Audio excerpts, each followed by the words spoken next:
Hello, everyone. My name is Aaron Maurer, and this is a recording of basically the presentation that we provided the other night to parents, and a presentation that I will be providing to the community about the Robodogs summer camp, just expectations of what goes into being a Robodog, and kind of the nuts and bolts of our operation here at the Bettendorf School District with the Robodogs first Lego League competition. So our goal is to explain to you how we create, assemble, problem solve, and celebrate thinking and collaborating through little plastic bricks. Just a little bit about myself. I am one of three coaches. I work here at Bettendorf Middle School as an instructional coach, where I work with teachers to enhance their instructional practice as well as develop projects for our project-based learning system that we have in place. I also am a coach or a teacher, really, for a program called Young Engineers of Today, in which I work with a guy by the name of Thomas Dubik out of North Carolina, bringing engineering and programming and coding to the lives of students as another extracurricular activity, really getting into higher levels of those types of products where we're soldering and coding and building and using tools and all those sorts of things. I am part of the LEGO Education Advisory Panel. I am lucky to be back again for a third year working with LEGO to develop products and ideas and lessons for the education setting. And this will be I believe, my 6th or 7th year in First Lego League. It all kind of flies by. It's hard to believe I've been in it this long. So really looking forward to another great year. The other two coaches is Dan Drexler, who works at the high school with industrial tech and engineering program, as well as he is also a coach of our high school robotics team, which just launched this year. I had really great success for the first year. And the other coach is Shannon Buddy, who is our robotics instructor here at the middle school for 6th and 8th grade, which we use the LEGO EV3. The goal of this presentation, obviously introduction, we've already done, giving an overview of the camp and what our robotic season looks like if your student would be selected to be a Robodog, expectations of Robodogs both at camp as well as the season, and then I'll go through some questions that people had at the end of the presentations that I've given so far. So step one is obviously the public announcement. You've received the flyers. Those have been out to the public. They've been out to the schools, getting you excited and signed up for the camp. Most of you have already been to the website, coffeeforthebrain.com/Robodogs. But if not, that's where you go to register to find more information. You can see all our prior teams, history links, other resources dealing with LEGO EV3. Information meeting, which is what you're listening to now, we'll be covering these four things here about the realities of the team, the summer camp. We do have robots on display, which obviously you won't see in this presentation, but we do have plenty in the building if you would be interested in that, and then obviously answering of questions. So the summer camp is the first week of June 1st through the 5th. It is 5 days. It's 3 hours per day. We have a morning session and an afternoon session. And we run students through a variety of different challenges. One, getting them building the robot and learning how to program and design different attachments and sensors and things of that nature to be able to solve whatever the challenge is for the day. So everything is very much performance-based, where we want kids to not only do, but be able to speak and articulate their thought process, why they coded the way they did, why they built the robot the way they did, why they are doing what they are doing. That's very, very important, not only for the camp, but it's a skill that's important for them for life as well as for school. One question that does come up quite a bit, and it's already come up several times, is how many spots are there available to be a Robodog, being that you've had so many students returning? And our answer is that being a Robodog, your spot is not guaranteed. Our expectations for a member of the Robodogs who's in their 2nd or 3rd year is much higher than a 5th grader coming in for the first time that's never seen the robot, never programmed before. And so someone brand new to LEGO EV3 and programming and robots and engineering has just as much of a chance as someone who has been part of it for a while, because we understand the differences. We're not looking at how great can they build and program. We're looking at how can they problem solve, how do they collaborate, how do they use their critical thinking skills to develop new solutions, and how do they work through that through trials and tribulation when their ideas don't work, or someone has a better idea, or they want to use a different idea. Those are the things that we're looking for members of our team, not so much how amazing is your robot. Even though that is important, it's not the end-all be-all, especially when we have a wide variety our students coming into the summer camp. So we do find ways to meet the needs for everyone. When the camp is over, we do choose roughly 20 kids. We're not allowed any more than 10 kids per team, and we have 2 teams. And we will select about 20 kids if we think they fit the expectations of a Robodog. And if you get that letter, then in the fall we will have a meeting. And so I know we're talking a lot about the team and the season because we just want to make it very transparent what you're getting into and what we expect if you were to receive a letter from the camp. The goal of camp is to have fun, get your feet wet, get kids exposed to engineering, get kids exposed to robots and building and programming. But we want to make it very clear that we're also looking and processing, analyzing to see who would be a good fit for our team. So we kind of got 2 things in place. The first is to have fun and learn, but the second place is just as important as we move for our season. So if you are selected in the fall, we do have a meeting, and at that time we will determine the practice schedule. We'll introduce everybody and kind of see what works best. We typically practice 2 nights a week for about 90 minutes, and those are usually late in the evening when most sports and music activities are done. This is kind of an overview of the entire first LEGO League season. So we get going at the end of August, early September, when the boards arrive, when we get the challenge for what we have to create for our research presentation, and we just start brainstorming. We take about a month or so to just brainstorm, develop strategies, come up with ideas, prototype our research, prototype our robots, and see what works. In October, we start to finalize. November is crunch time. We start to realize, holy cow, we got to get going. So we start to move into some Saturday crunch sessions. The second week of December is when we have our regional competition. That's at the Putnam Museum. It's one of 2 days, depending on which day your team gets registered for. It's an all-day event. We compete with 31 other schools from all over the state of Iowa or Illinois. If we're lucky to make it out of regionals, we go to state, which is typically the 3rd week in January, and that's at Iowa State. We go up on a Friday, stay the night, and that event takes place all day long, and we get home very late Saturday night. And if we were to be lucky to win state, then we would go and compete internationally, which is usually in April, either at St. Louis at the Worlds or an open invitation. We were lucky enough to compete and win the state title a couple of years ago, and so we were able to go to Legoland in Florida, and that was simply amazing to work with China and Portugal and Costa Rica and all these amazing countries. Things for you to think about outside of the camp if you were to be selected. One is the time constraints. A lot of you are super busy, so it's important that your student realizes the time commitment. From August to at least January, we expect them to be at practice. This is not something that you kind of pick and choose when you want to come. If you don't come to practice, you leave your whole team behind, and it doesn't work well. You have got to make the Robodogs a priority, a huge commitment. We know things happen, and we know there's certain things you can't get out of, but we expect you there 97% of the time. And if you're not, it destroys a lot of momentum and things that need to get done. Everybody plays a vital part. So that's something that you need to look at. If you have a very busy schedule, you need to look at and make sure this is for you. Are you willing to give things up? Are you willing to sacrifice certain things in order to make this happen? The big thing is keeping it fun, because that's important, but competitive. We have very high expectations. We expect you to push your comfort zone. We expect you to learn. We expect you to grow. We expect the best from you. This is not something we just go into for fun. We have very high expectations. People know the name the Robodogs, and you need to represent and understand that you are representing the best of the school district. That's what we're after. And so we want to make it very clear that our expectations are high. We will push your students. We will push them to be their best, but we do it in a way that hopefully is fun and engaging for them at the same time.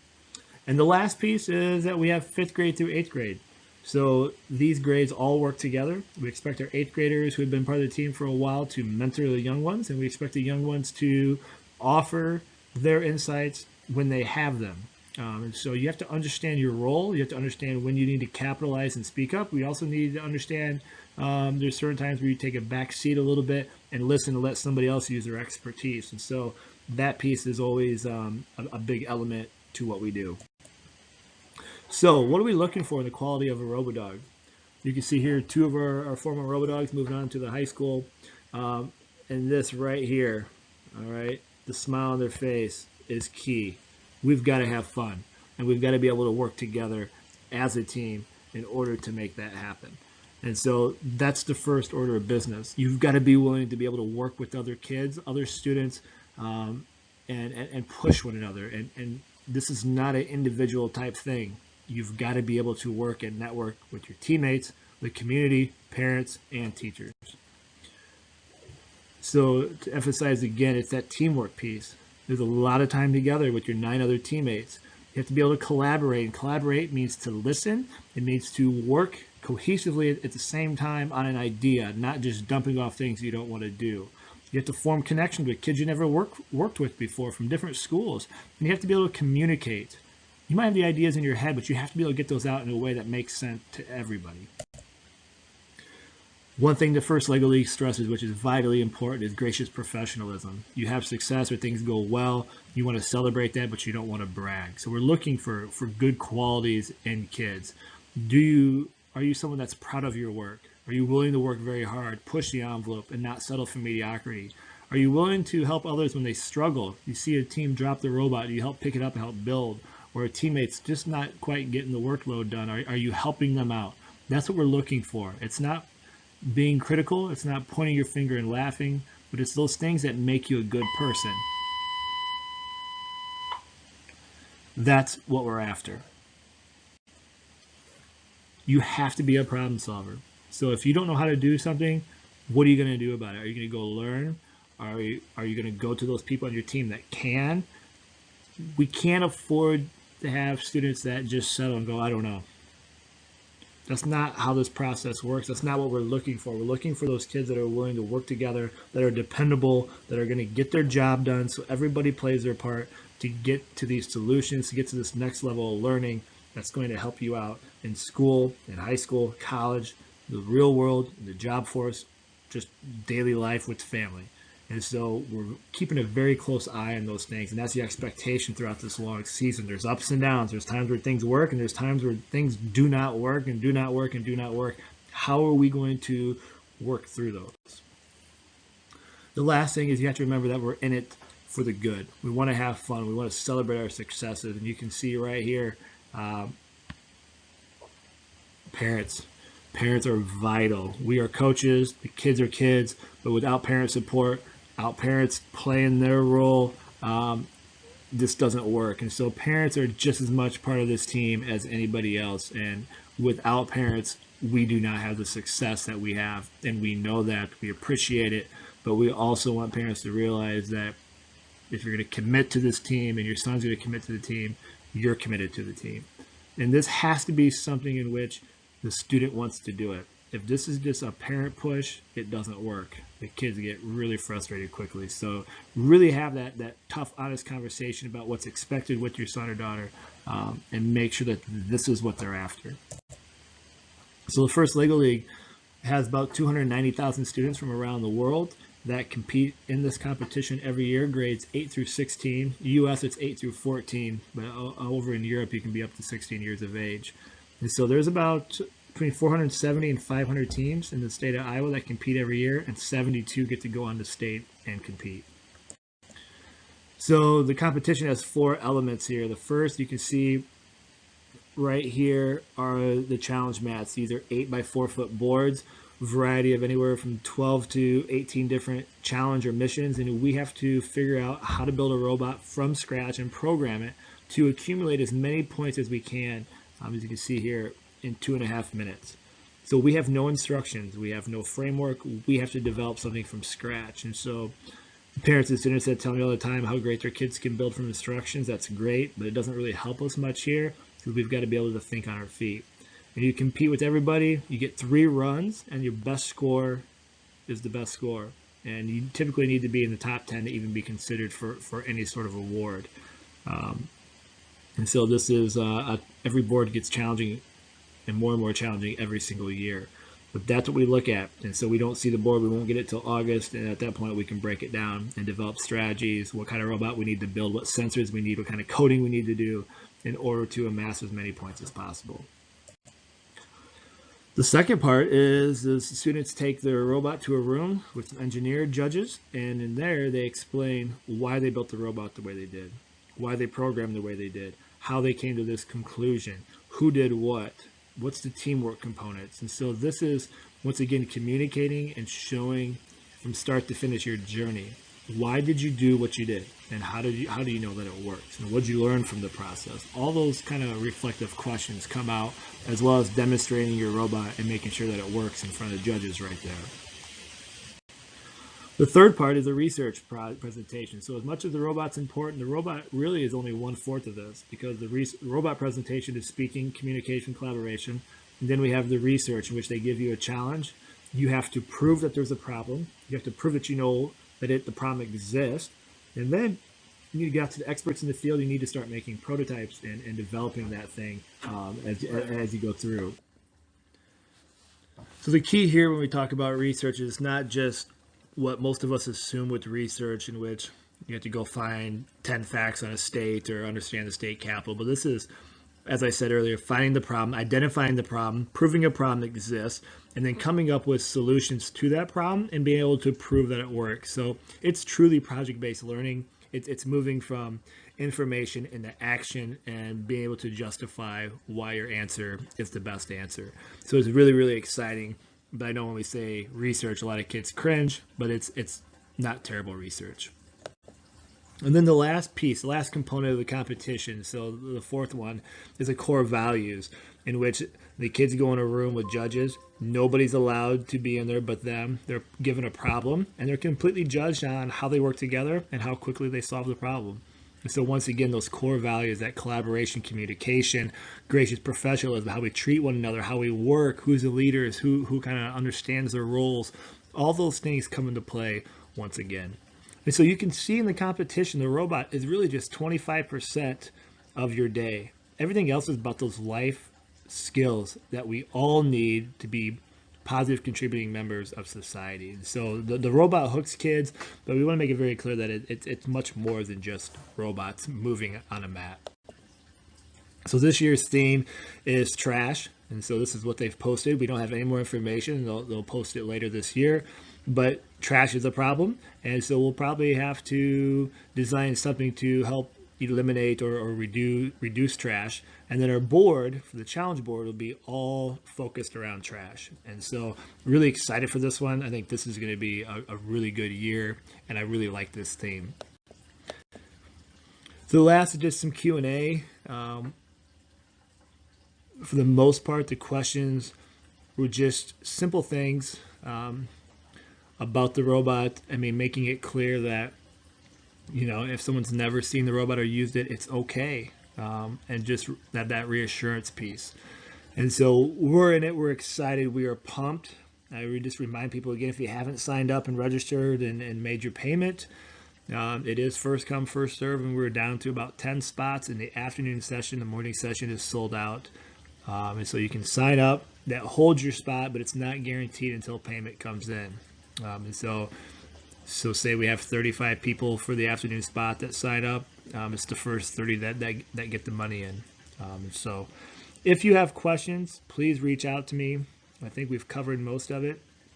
And I will be glad to help you in any way. And I appreciate you taking time to listen. I appreciate your interest. So go back, have some conversation with your child. Make sure they're ready for this. I hope they are. We've got some awesome challenges for the camp this summer. The biggest, coolest challenges we've had yet. Thanks to my dad and some other people designing some pretty cool challenges. So I'm excited. I hope you're excited. June's going to be here before we know it. Robodogs season's going to be here before we know it. And I cannot wait to get going. Have a great day. Look forward to either meeting you or reaching out to me with any question that you have. And we'll see hopefully everybody here in a few months. Have a great day.